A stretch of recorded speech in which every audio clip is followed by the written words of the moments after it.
Hi guys, అదపూజ gymkhana అనే ఒక movie అయితే తెలుగు డబ్బుల్లో అయితే రిలీజ్ అయిపోయింది అనమాట. సో మూవీ విషయానికి వచ్చేస్తే మనకి ప్రేమలు మూవీ సినిమా హీరో ఉన్నారు కదా, సో అతనే అనమాట. సో ఓవరాల్ గా మూవీ గురించి చెప్పాలి అంటే మంచి ఎక్స్పెక్ట్ చేశాను నేను, కానీ కొద్దిగా క్రింజ్ గా టైప్ లో అయితే అయిపోయింది అనమాట.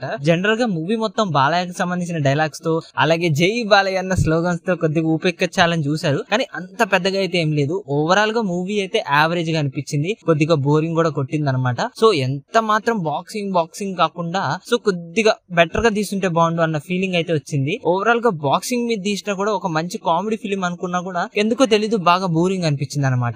ఓవరాల్ గా అయితే నాకు మూవీ యావరేజ్ గా అనిపించింది గైస్. ఇంకా మూవీ ప్లాట్ విషయానికి వచ్చేస్తే మూవీ ప్లాట్ ఏంటి అంటే మన హీరో జో వచ్చేసి ఇంటర్ చదువుతూ ఇంటర్ రిజల్ట్ టైం కి ఫెయిల్ అయిపోతాడు అనమాట. సో తర్వాత ఏం చేద్దాం, సబ్జెక్ట్స్ ఎలా తీయాలంటానికి కోసం స్పోర్ట్స్ కోటాలో బాక్సింగ్ అయితే నేర్చుకుందామని అనుకుంటాడు. అక్కడి నుంచి మూవీ ఎలా మొదలవుతుంది, వాళ్ళ ఫ్రెండ్స్ కూడా బాక్సింగ్ నేర్చుకున్నారా లేదా, అసలు ఏం చేశారు, వాళ్ళ జిల్లాకి వాళ్ళు కప్పు తీసుకొచ్చారా లేదా అనేది మూవీ ప్లాట్. సో ఓవరాల్ గా మూవీ అక్కడి నుంచి మొదలవుతుంది. సో ఫస్ట్ హాఫ్ ఏదైతే ఉందో మంచి కామెడీ ఆ డైలాగ్స్ తో కొద్దిగా బెటర్ అనిపించింది. సెకండ్ హాఫ్ కొద్దిగా ఎందుకో తెలియదు కొద్దిగా క్రింజ్ గా అనిపించింది, బాగా లాగ్ అనిపించింది అక్కడే అనమాట. అండ్ మనకు బాక్సింగ్ వచ్చినప్పుడు కొద్దిగా బాక్సింగ్ చేస్తే బాగుండు, ఓవర్ కామెడీ చేసి ఎందుకో అది వర్కౌట్ అవ్వలేదు అన్న ఫీలింగ్ అయితే వచ్చింది అనమాట. ఎందుకంటే మెయిన్ లాగ్ అనిపించింది కూడా అక్కడే. ఇక క్లైమాక్స్ ఏదైతే ఉందో చాలా బాగా అనిపించింది, అది బెటర్ అనిపించింది అనమాట.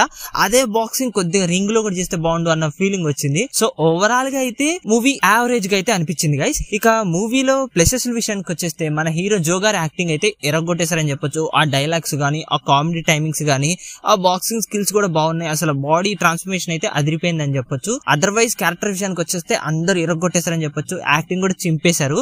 ఇక మూవీలో మైనస్ల విషయానికి వచ్చేస్తే ఫస్ట్ హాఫ్ ఓకేగా అన్నట్టుంది, సెకండ్ హాఫ్ కొద్దిగా డల్ అయిపోయింది అనమాట. క్లైమాక్స్ బెటర్ అనిపించింది. దాంతో పాటు ఎందుకో తెలీదు మొత్తం కామెడీ డైలాగ్స్ తో పెట్టారు, కొద్దిగా మంచి ఎమోషన్ కూడా మంచిగా పెడితే బాగుండు అన్న ఫీలింగ్ వచ్చింది. అండ్ ఆ మూవీతో పోలిసి ఈ మూవీ కొద్దిగా చాలా డల్ అయిపోయింది అని చెప్పొచ్చు. ఇంకొద్దిగా స్క్రిప్ట్ చూసుకుంటే బాగుండు అన్న ఫీలింగ్ వచ్చింది. సాంగ్స్ బీజిఎంస్ అంత పెద్ద అయితే ఏం లేదు. అండ్ మూవీ చూస్తున్నప్పుడు కూడా కొద్దిగా బ్యాక్గ్రౌండ్ మ్యూజిక్ కొద్దిగా డైలాగ్స్ ని డల్ చేసిన ఫీలింగ్ అయితే వచ్చింది అనమాట. అదొక మైనస్ పాయింట్ లాగా అనిపించింది. ఇక ఓవరాల్ గా అయితే మెయిన్ అంత పెద్దగా అయితే ఏం లేదు. నేను దీనికి రేటింగ్ వచ్చేసి 5 అయితే 2.9 అయితే ఇస్తున్నాను గైస్.